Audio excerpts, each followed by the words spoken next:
오늘 말씀의 제목 따라해 보실까요? 누가 내 옷에 손을 대었느냐? 누가 내 옷에 손을 대었느냐?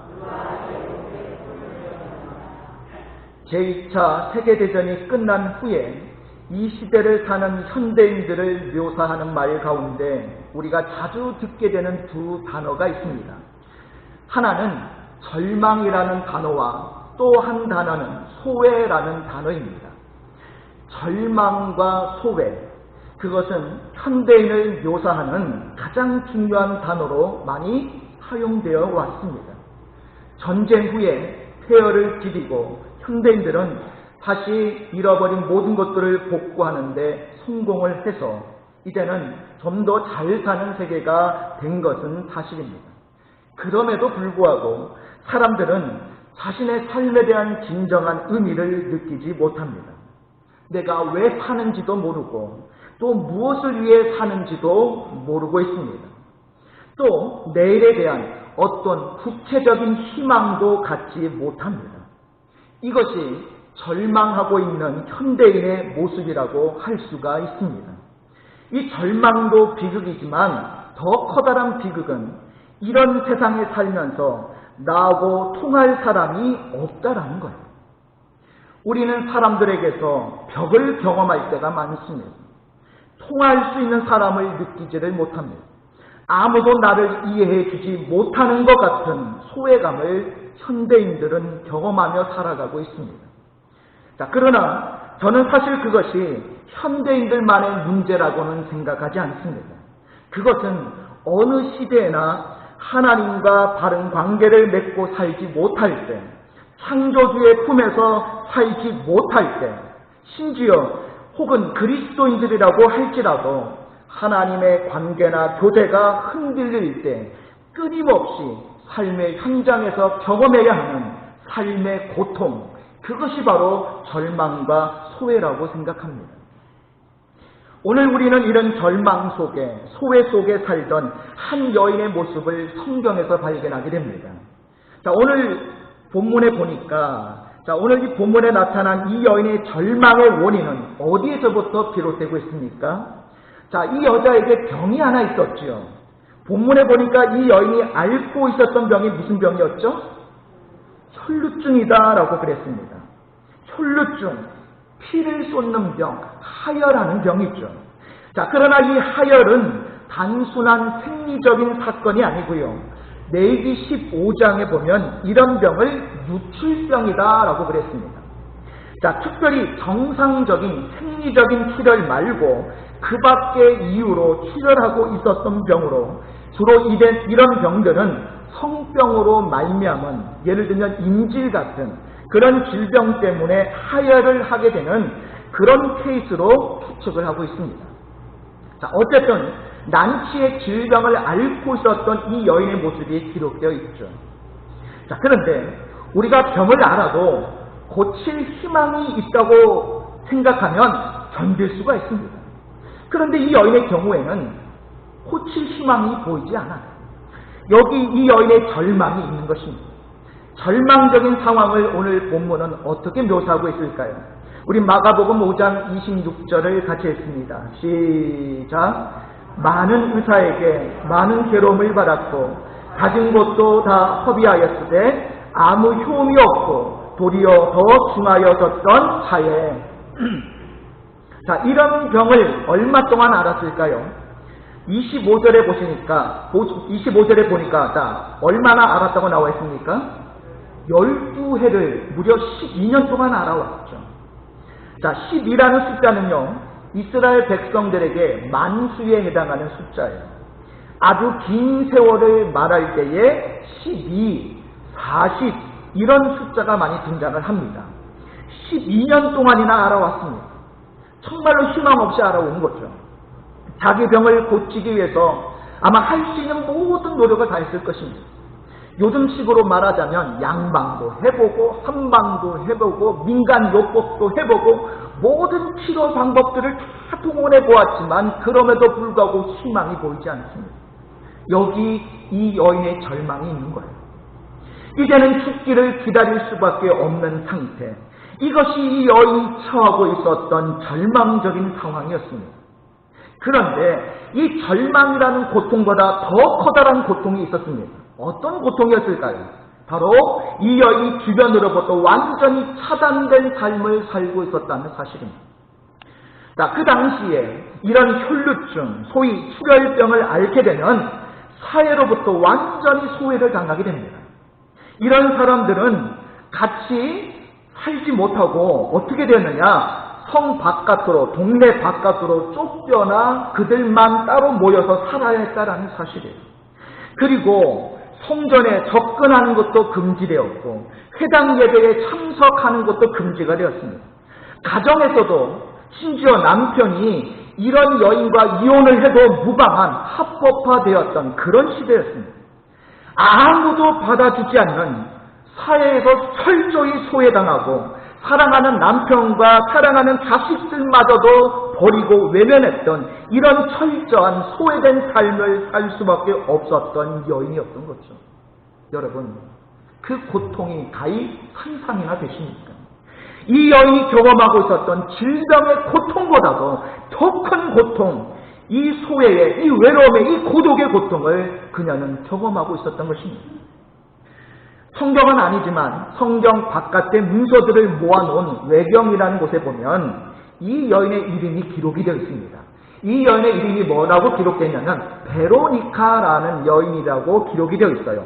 베로니카라는 여인은요, 예수님께서 십자가를 지고 골고다 언덕을 향해서 올라가실 때 여러분 알다시피 넘어지셨다가 다시 일어나시고 넘어지셨다가 다시 일어나시면서 가실 때에 그때 수많은 무리들이 예수님을 조롱하고 모욕하면서 그렇게 예수님을 향해서 욕을 하고 있을 때에 그 무리들 가운데서 뛰쳐나와서 자기 손수건을 가지고 예수님의 이마에 이렇게 땀방울을 닦아주었던 여인으로 뜻밖의 그 베로니카의 손수건에는 예수님의 거룩한 얼굴의 흔적이 새겨져 있다는 전설 같은 이야기를 남긴 여인이 바로 이 베로니카라는 여인입니다.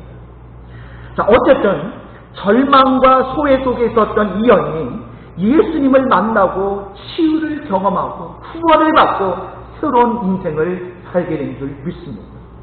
자, 그렇다면 이 여인이 어떻게 이 놀라운 기적, 이 놀라운 치유를 경험할 수 있었을까요? 두 가지의 결정적인 사실이 이 여인에게 치유를 가져다 주었습니다. 자, 우리 마가복음 5장 27절을 같이 읽겠습니다. 시작. 예수의 소문을 듣고 무리 가운데 뛰어 뒤로 와서 그의 옷에 손을 대니. 아멘. 자, 여기 매우 중요한 단어 두 가지가 나오죠. 자, 첫 번째는 뭘까요? 듣고라는 단어가 나옵니다. 듣고. 자, 그 다음에 뭐가 중요할까요? 손을 대니라고 하는 것이 중요하죠. 손을 대니. 듣고 손을 댔다. 이것이 매우 중요한 단어입니다. 자, 바로 이것이 여인에게 이 놀라운 치유를 가져오게 된 계기가 된 거예요. 듣고 만졌습니다. 듣고 손을 댔다는 것입니다. 여러분, 우리가 복음서를 읽다 보면 사람들이 예수님을 만났을 때 구원을 받고 치유를 경험하고 인생이 새로워지게 되는 그런 사건들이 기록이 되어 있죠. 그런데 그런 사건을 기록한 장면마다 이 두 가지 단어가 꼭 등장하고 있는데 바로 듣고라는 단어와 믿고라는 단어가 꼭 등장을 해요. 자, 요한복음 5장 24절을 예로 들어볼까요? 내가 진실로 진실로 너희에게 이르노니 내 말을 뭐하고? 듣고 또 나 보내신 이를 뭐하는 자는?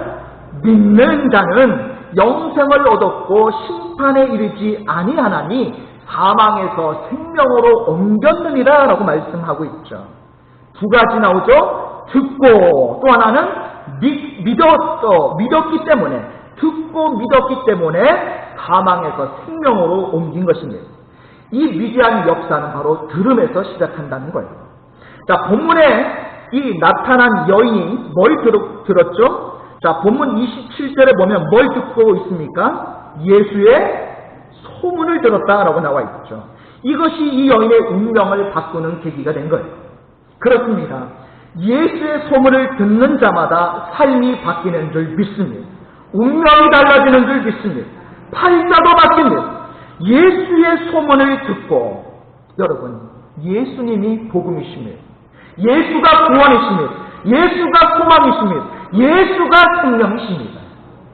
기독교의 복음의 핵심은 바로 예수 그리스도, 그가 구원이고 생명이라는 사실입니다. 예수의 소문을 들은 거예요.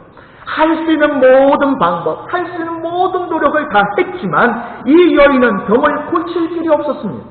미래가 없었습니다. 그런데 어느 날 절망에 빠져 있었던 이 여인에게 소식이 들려온 거예요. 예수가 오신다. 우리 마을에 예수가 지나가신다.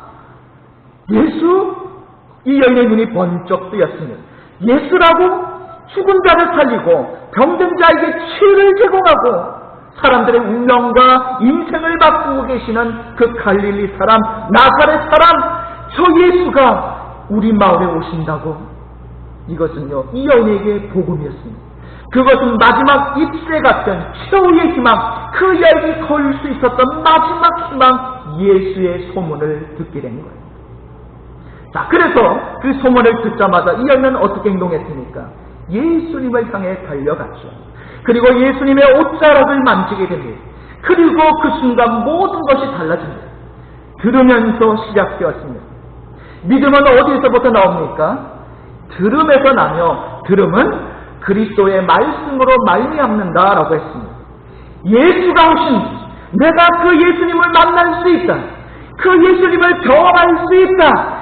이 사건은 지금도 복음인 줄 믿습니다. 예수의 소문을 듣고 무리 가운데 뛰어 뒤로 와서 예수님의 옷자락에 손을 댔습니다. 그 당시 랍비라고 불리던 사람들은요, 보편적으로 거리를 다닐 때에 옷을 하나 더 입고 다녔는데 겉옷을 입고 다녔습니다. 그리고 이 겉옷은 완전히 직각처럼 딱 떨어지는 그런 소재의 옷이에요. 기퉁이에 딱딱하게 된 곳에 수를 달아 놓는데 이 수에는 청색실 끈이 달려 있습니다.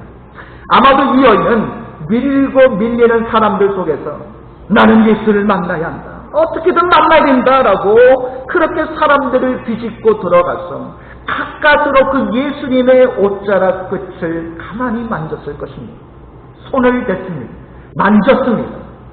저는 그 당시에 예수님의 옷에 손을 댄 사람은 이 여인뿐만 아니라 많은 사람들이 있었을 것이라고 생각합니다. 왜냐하면 오늘 본문의 정황을 보시면 자세히 이런 상황이 기록이 되어져 있죠. 우리 마가복음 5장 31절 같이 읽습니다. 시작. 제자들이 여짜오되 무리가 애워싸 미는 것을 보시며 누가 내게 손을 대었느냐 물으시나이까 하되. 자, 지금 어떤 상황이에요? 막 무리들이 예수님을 애워싸 밀고 있는 상태죠. 여러분, 서울에 지하철 타보신 분 아시겠지만 출퇴근 그 시간에 지하철 타보면 어떻습니까? 지하철이 아니고 무슨 철이죠? 지옥철이죠. 저도 한번 경험해봤는데요. 와, 몸이 이렇게 완전히 따보되는 그런 기분이죠. 터져 죽겠구나. 고래등 싸움에 새우 등 터진다는 그런 기분이 들더라고요. 여러분, 지금 이 무리들이 이렇게 예수님을 애워싸 밀고 있는 거죠. 많은 사람들이 예수님을 애워싸고 있었습니다. 예수님은 그 당시 정말로 최고의 슈퍼스타가 아니었습니까? 많은 사람들이 그분을 만나고 싶어 했죠. 인산인해를 이루고 있었습니다. 무리들이 붐비고 있었습니다. 어떤 사람은 호기심으로 예수님을 만지고 있었을 것이고 어떤 사람은 지나가다가 예수님을 밀칠 수밖에 없었을 것입니다.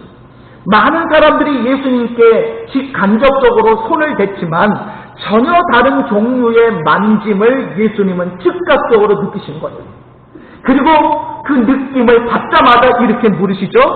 누가 내게 손을 대었느냐. 다르게 만진 거예요. 이 여인은 어떤 의미에서 다르다고 알 수 있었을까요? 그것은 바로 믿음의 만짐이었다는 사실입니다. 믿음의 만짐, 어떤 믿음이었을까요? 우리 마가복음 5장 28절을 같이 읽겠습니다. 시작. 이는 내가 그의 옷에만 손을 대어도 구원을 받으리라 생각하밀어라. 아멘. 그 예수, 어쩌면 내 인생의 마지막 희망일 수 있는 예수. 나는 저 예수에게 마지막 기대를 한다. 그 예수님만이 내 삶을 바꿀 수 있고 나를 이 질병의 고통에서 해방하실 수 있고 내 인생에 진정한 생명과 구원을 줄 수 있다.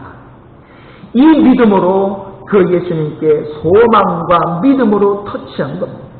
믿음으로 만진 거죠. 여러분, 믿음이 뭡니까? 믿음은 믿음의 대상과 나를 연결시키는 것이 믿음이에요. 주님, 제가 주님을 믿습니다. 내가 주님 앞에 연결되는 그 순간, 내가 그분을 신뢰하는 그 순간, 내가 예수 그리스도를 믿음으로 받아들이고 그를 신뢰하는 바로 그 순간, 그를 향한 그 믿음이 고백되는 그 순간 놀라운 일이 일어나게 되는 거예요. 나는 주님만 믿습니다. 나는 주님만 바라봅니다. 나는 주님만 의지합니다. 그때 어떤 사건이 일어났을까요? 우리 마가복음 5장 29절을 같이 읽겠습니다. 시작. 이에 그의 혈류 근원이 곧 마름에 병이 나은 줄을 몸에 깨달으니라. 아멘. 순간적으로 병이 나왔습니다. 자, 어떻게 병이 나올 수 있었습니까? 그 다음 구절이 설명하고 있습니다. 우리 마가복음 5장 30절도 같이 읽습니다. 시작. 예수께서 그 능력이 자기에게서 나간 줄을 곧 스스로 아시고 무리 가운데서 돌이켜 말씀하시되 누가 내 옷에 손을 대었느냐 하시니 아멘. 주님, 제가 주님을 믿습니다. 그리고 자기 인생을 의탁하는 바로 그 순간 주님께서 허용하신 놀라운 기적, 주님 안에 있던 능력이 그 믿음의 통로를 타고 이 여인에게 흘러간 것입니다. 저는 이 동일한 기적이 지금도 일어날 수 있다고 믿습니다. 내가 예수를 믿는 순간, 인생의 무력함에 시달리던 사람이 예수님을 터치하고 만지는 그 순간, 예수 안에 있던 이 놀라운 생명이, 능력이 내게 흘러 들어올 줄 믿습니다.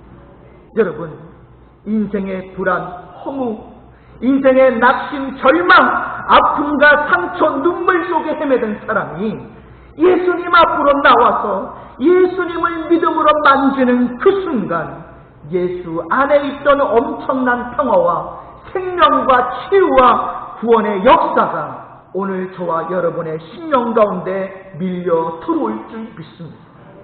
예수 안에 있던 그 구원이, 그 은혜와 그 사랑이 내게 다시 임하게 되는 거예요. 오늘 본문에 이 사건이 일어난 겁니다. 믿음으로 주님을 만진 순간 주 안에 있던 그 능력이 그녀에게 들어온 거예요. 자, 이 놀라운 사건이 일어난 후에 그녀에게 예수님께서 어떤 한 가지 요구를 하십니다. 이것은 치유받은 자의 책임이라고 할 수가 있는데요. 예수 믿고 구원받고 예수 믿고 평화를 회복하고 예수 믿고 고침받아 새로운 삶이 열렸다면 주님께서 요구하시는 책임 하나가 있습니다. 이 책임을 위해서 주님께서 오늘 이 질문을 하고 계시죠. 누가 내 옷에 손을 대었느냐? 주님은 그녀가 예수님을 신뢰하고 믿음이 그녀에게 치유를 일으켰다는 사실을 이미 아셨습니다. 그리고 그녀에게 공개적으로 그것을 나타낼 것을 요구하고 계시는 거예요.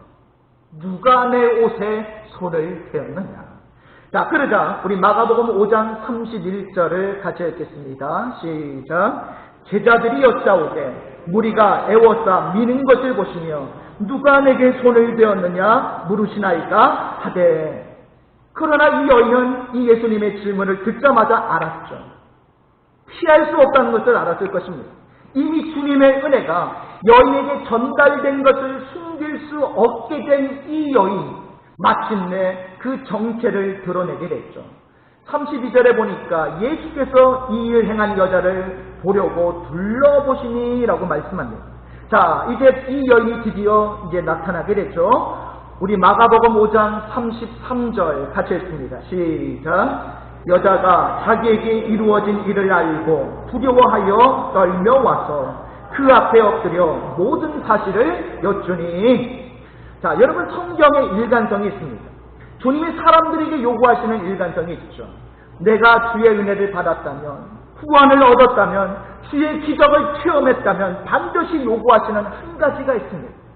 주님께서 내게 역사하신 그것을 나타내야 한다는 사실이에요. 그것이 바로 전도입니다. 그것이 바로 간증인 것입니다. 주님이 내게 이루신 사실, 그 사실을 사실대로 말하는 것, 이것이 바로 구원받은 사람들, 은혜와 기적을 체험한 사람들이 나타내어야 될 사명인 거예요.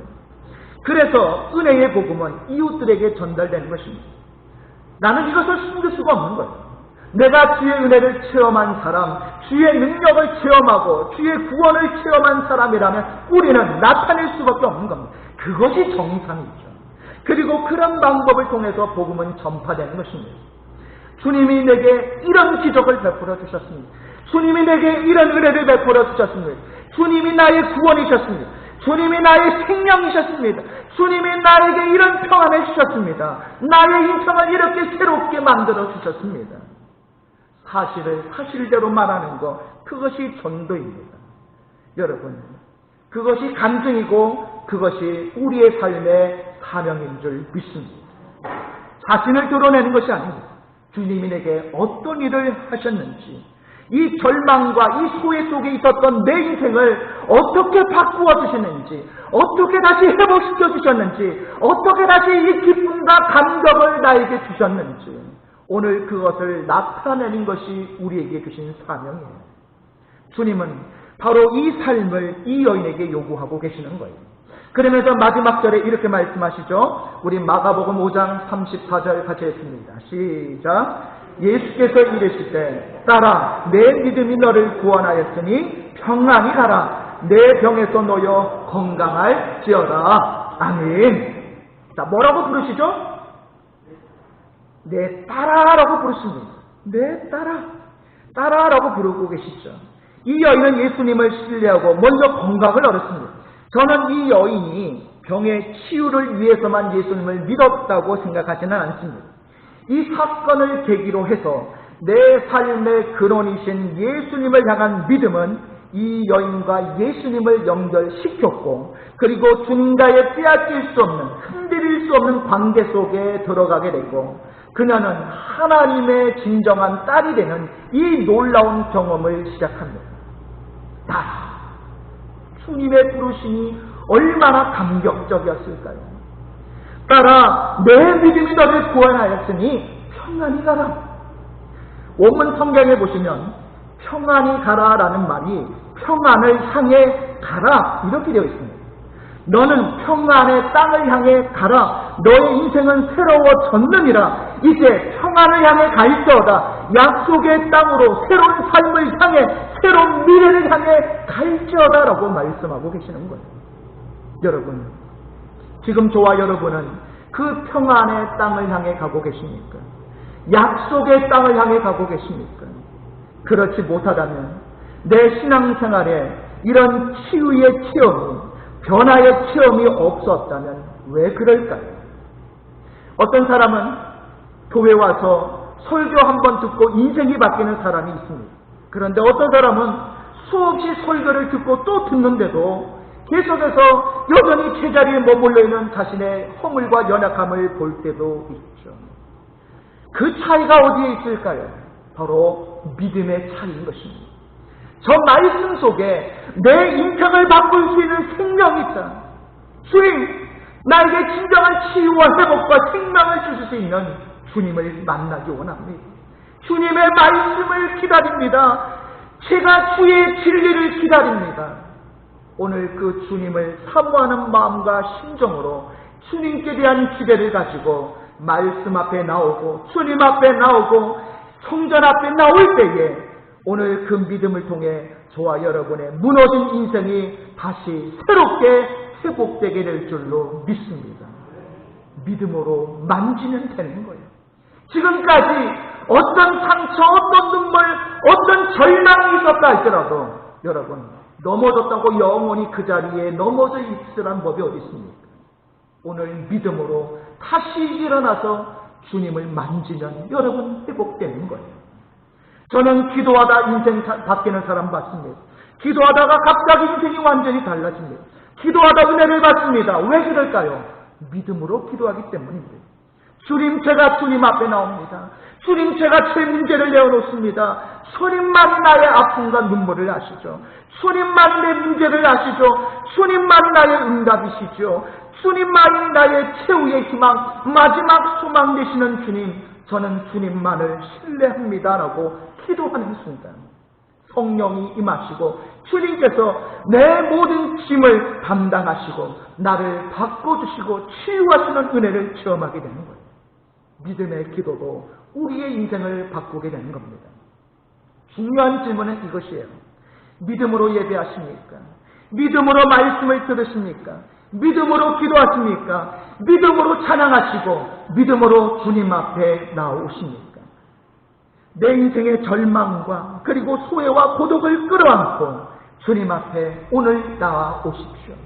오 주님, 제가 할 수 있는 모든 방법을 다했지만 그것이 내 삶을 바꿀 수 없었고 내 삶은 여전히 아픔과 고통과 눈물과 상처와 질병이 있습니다.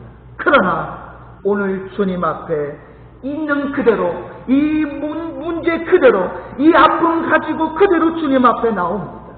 그리고 주님을 만지는 거예요. 단 한 번의 만짐으로도 내가 믿음으로 주님을 만지는 바로 그 순간 주님 앞 안에 있던 그 치유와 생명과 구원과 능력이 오늘 저와 여러분 가운데 흘러 들어올 줄로 믿습니다. 수고하고 무거운 충진자들아 다 내게로 오라. 내 인생의 절망과 불안과 소외감을 끌어안고 오늘 사랑하는 주님 앞에 나와 오직 그분만이 내 희망이고 내 삶에 새로운 날을 들 수가 있음을 믿고 주 앞에 나와 그분을 믿음으로 만지심으로 진정한 치유와 회복을 경험하시는 저와 여러분 되시기를 주님의 이름으로 축복합니다.